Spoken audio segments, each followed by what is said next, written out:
Beggar's magical begging bowl. Once there was a powerful emperor. One day he was going out of his palace. On his way he met a beggar.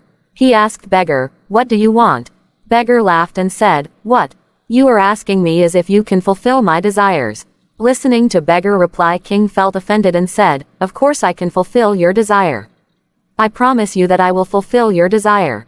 Just tell me what is it." Beggar replied, "You should think twice before you promise me anything." Even though Beggar advised, but King didn't listen to him, and because of his ego he made promise to Beggar to give him anything he wants.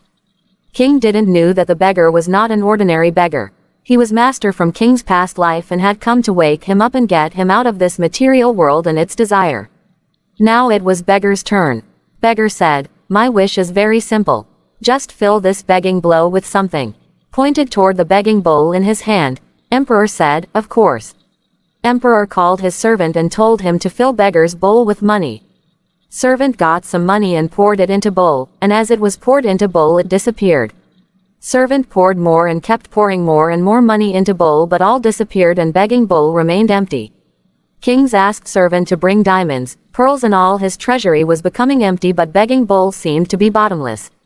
Anything poured into it disappeared and bowl became empty as if things went out of existence. Finally it was evening and all people who gathered around was standing there in utter silence. King admitted his defeat and dropped at the feet of Beggar. King said, "You win, but before you leave please tell me what is the begging bowl made up of?" Beggar replied, "It is made up of human mind and desires." He continued, "We have to understand how life transforms.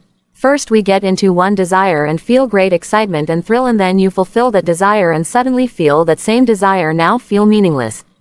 Now there is emptiness in mind, and again you have to create another desire, and that's how you move on from one desire to another. We become so drunk with desires that we forget our inner nothingness. True journey is to find inner self, because human desire have no end.